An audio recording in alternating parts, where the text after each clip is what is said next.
आज की science class में हम जानेंगे लेंस की शब्दावली के बारे में, टर्म्स ऑफ लेंस। जो बच्चे पहली बार क्लास अटेंड कर रहे हैं, चैनल को सब्सक्राइब करें। नई क्लास के नोटिफिकेशन के लिए बेल आइकन प्रेस करना ना भूलें।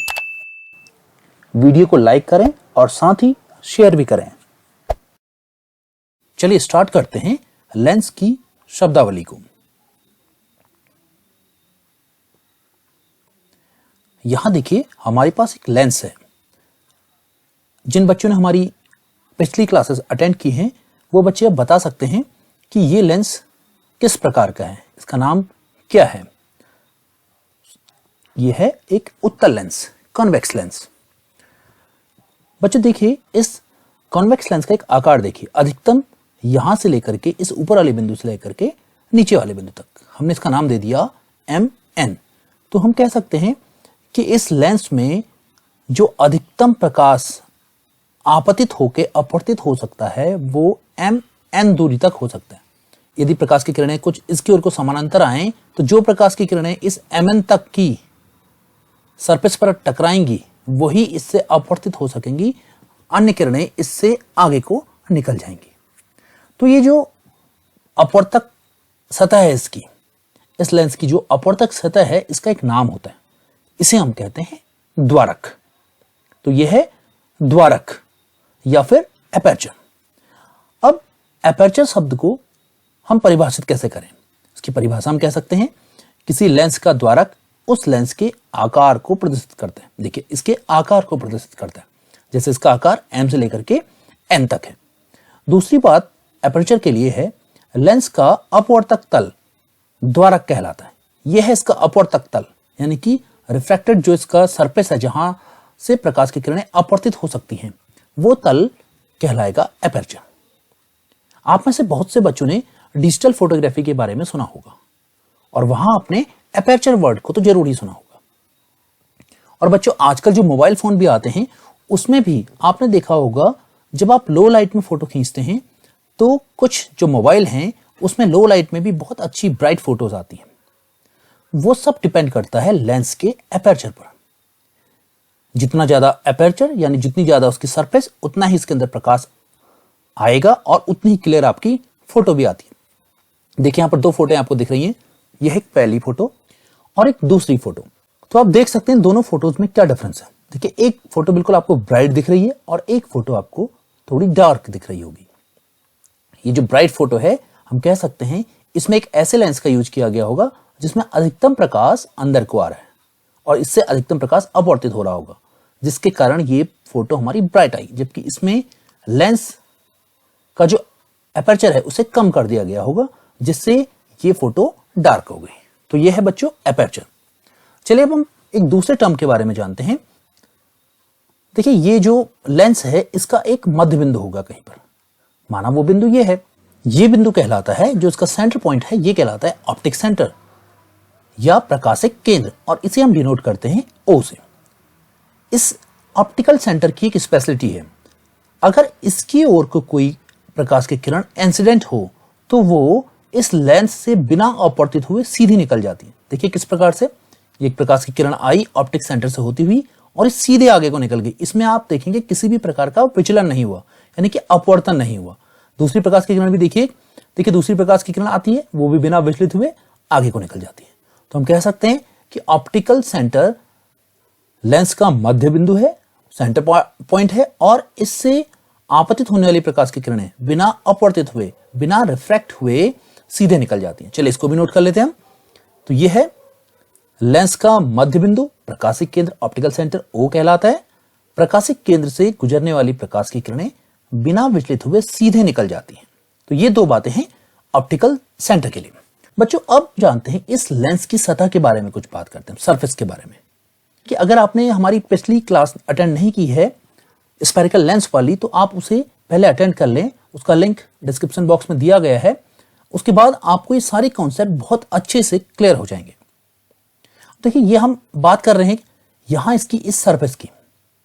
आप जानते हैं कि ये एक स्फेरिकल लेंस है क्योंकि इसकी सरफेस कैसी है, गोलाकार है, कर्व्ड है। अब ये गोलाकार सरफेस किससे बनी है? ये बनी है एक गोले से। देखिए, हम अगर इस सरफेस की बात कर रहे हैं तो ये बनी है एक गोले से, माना वो गोला ये है। तो आप जानते हैं इस गोले या अभी जो आपको दिखाई दे रहा है एक किसकी तरह? सर्कल की तरह।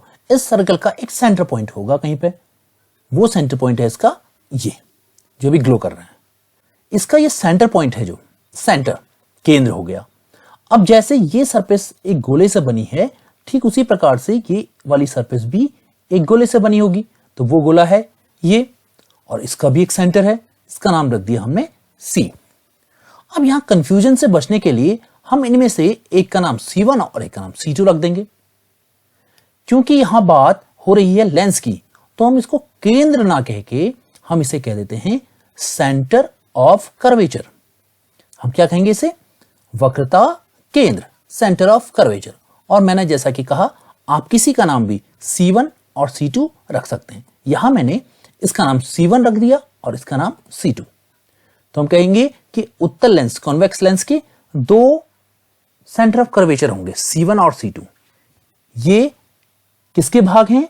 उस गोले के भाग हैं जिससे ये लेंस बना हुआ है। तो चलिए इसको भी नोट कर लेते हैं। लेंस जिन गोलों का भाग होता है उनका केंद्र, वक्रता केंद्र, सेंटर ऑफ कर्वेचर C कहलाता है। तो यहां तक क्लियर हो गया हमें कि सेंटर ऑफ कर्वेचर क्या है। इन गोलों को यहां से हम हटा लेते हैं। तो हम अब तक जान चुके हैं कि ये C1 C2 क्या है, O क्या है और Mn क्या है। अब देखिए, अगर हम इस C1 C2 से होती हुई एक सीधी रेखा खींच दें जो इन दोनों से होकर के जाए कुछ इस प्रकार से, तो ये रेखा एक नई शब्दावली बन जाती है और ये कहलाती है इसका मुख्य अक्ष, प्रिंसिपल एक्सिस।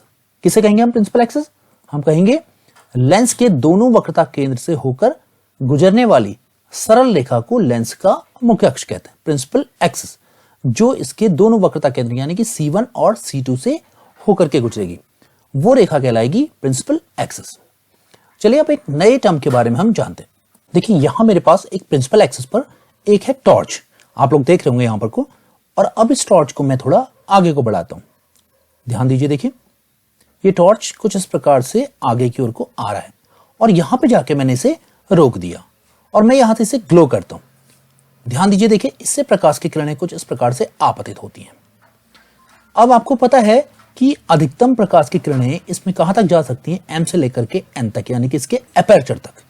तो जो प्रकाश की किरणें M से लेकर के N तक इसके एपर्चर तक आपतित हुई, वो रिफ्रैक्शन के बाद पैरेलल हो जा रही है। देखिए अब पैरेलल हो गई, किसके पैरेलल हो गई है? इस प्रिंसिपल एक्सिस के पैरेलल हो गई। अगर हम इसका रे डायग्राम बनाएं तो वो कुछ इस प्रकार का होगा। देखिए यहां पर को ये वो पॉइंट है जहां पर हमारा टॉर्च आके रुका था और यहां से प्रकाश की किरणें कुछ इस प्रकार से इंसिडेंट कर रही थी और रिफ्लेक्ट होने के बाद वो पैरेलल हो गई। ये पॉइंट बच्चों जहां पर से प्रकाश की किरणें इंसिडेंट कर रही हैं और आफ्टर रिफ्लेक्शन वो पैरेलल हो जा रही हैं प्रिंसिपल एक्सिस के, कहलाता है प्रिंसिपल फोकस F1। किसे कहेंगे हम प्रिंसिपल फोकस? हम कहेंगे उत्तल लेंस के मुख्य अक्ष पर स्थित वह बिंदु जिससे होकर आने वाली प्रकाश की किरणें लेंस से अपवर्तन के बाद मुख्य अक्ष के समांतर हो जाती हैं, लेंस का मुख्य फोकस कहलाता है। तो ये हो गया मुख्य फोकस F1। हमने देखा कि प्रिंसिपल फोकस के लिए प्रकाश की किरणें कुछ इस प्रकार से आपतित हुई हैं। क्या हो अगर प्रकाश की किरणें प्रिंसिपल एक्सिस के अगर पैरेलल आपतित हों इस लेंस के अपवर्तक पृष्ठ पर, तो क्या होगा? देखिए क्या होता है, देखिए ध्यान दीजिए, पैरेलल इंसिडेंट करा इन्होंने और आफ्टर रिफ्रैक्शन ये एक जगह पर एक पॉइंट पर कन्वर्ज हो गई, अभिसारित हो गई। ये सेकंड पॉइंट जो हमें मिला अभी अभी, ये पॉइंट कहलाता है सेकेंडरी फोकस। तो सेकेंडरी फोकस किसे कहेंगे हम कहेंगे उत्तल लेंस के मुख्य अक्ष के समांतर चलने वाली प्रकाश की किरणें लेंस से अपवर्तन के बाद लेंस के मुख्य अक्ष पर जिस बिंदु पर मिलती हैं उस बिंदु को लेंस का द्वितीय फोकस, सेकेंडरी फोकस कहते हैं। बहुत इंपॉर्टेंट है प्राइमरी और सेकेंडरी फोकस में डिफरेंट करना। प्राइमरी फोकस वो पॉइंट है जहां से प्रकाश की किरणें, लाइट रेज इंसिडेंट करती हैं कॉन्वेक्स लेंस पर और वो आफ्टर रिफ्रैक्शन पैरेलल हो जाती हैं, वो है प्राइमरी फोकस। जबकि सेकेंडरी फोकस वो है अगर लाइट रेज पैरेलल इंसिडेंट करें कॉन्वेक्स लेंस पर और वो आफ्टर रिफ्रैक्शन एक पॉइंट पर कन्वर्ज हो जाए, वो है सेकेंडरी फोकस। तो बच्चों ये जो हमने देखा पॉइंट नंबर 1 से लेकर के 5 तक, और इसके साथ साथ एक और हमने जाना था एपर्चर। ये जितने भी हमने टर्म्स जाने, ये जाने हमने कॉन्वेक्स लेंस के लिए। बिल्कुल ऐसे ही टर्म्स यूज किए जाते हैं कॉनकेव लेंस के लिए। देखते हैं आपने कितना सीखा कॉनकेव लेंस के लिए। बताइए कौन सा लेंस है? बिल्कुल सही आंसर है आपका, यह है अवतल लेंस, कॉनकेव लेंस। ध्यान दीजिए, MN इसे क्या कहेंगे आप? सही आंसर है आपका, यह है द्वारक। अब इसके बाद आप ध्यान दीजिए, देखिए यहां इस मिड में एक सेंटर में एक पॉइंट ग्लो कर रहा है, ये क्या कहलाएगा इसका? बिल्कुल सही आंसर है आपका, ऑप्टिकल सेंटर। ठीक है, ऐसे ही इसकी जो सरफेस है ये गोलों से मिलकर के बनी है, 2 गोलों से, और इन 2 गोलों के 2 सेंटर भी होंगे। ये दोनों सेंटर क्या कहलाएंगे इसके? वक्रता केंद्र, सेंटर ऑफ कर्वेचर।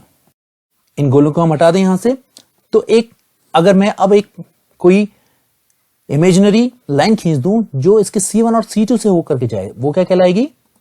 बिल्कुल सही आंसर है आप लोगों का, ये लाइन कहलाएगी मुख्य अक्ष, प्रिंसिपल एक्सिस।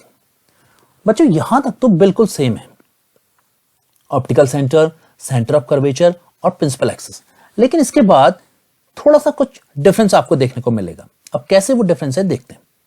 देखिए, अगर मैं प्रकाश की किरणें कुछ इस प्रकार से आपतित हो रही, देखिए यहां ध्यान दीजिए, प्रकाश की किरणें कुछ इस प्रकार से आपतित हुई कि वो एक बिंदु की ओर को मिल रही थी।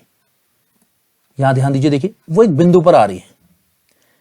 कुछ ऐसे आपतित हुई कि वो प्रकाश की किरणें इस प्रिंसिपल एक्सिस पर किसी बिंदु की ओर को बढ़ रही थी। वो प्रकाश की किरणें जो किसी बिंदु की ओर को बढ़ रही थी और वो आफ्टर रिफ्रैक्शन पैरेलल हो गई हैं प्रिंसिपल एक्सिस के। तब ये पॉइंट जिस दिशा की ओर को प्रकाश की किरणें इंसिडेंट कर रही थी, वास्तव में ये इस पॉइंट तक गई नहीं, बल्कि इससे पहले ही रिफ्रैक्ट हो गई थी, लेकिन इनका जो एंगल था वो इसी ओर को बढ़ रही थी। ये पॉइंट कहलाता है कॉनकेव लेंस का प्रिंसिपल फोकस, F1। किसे कहेंगे हम?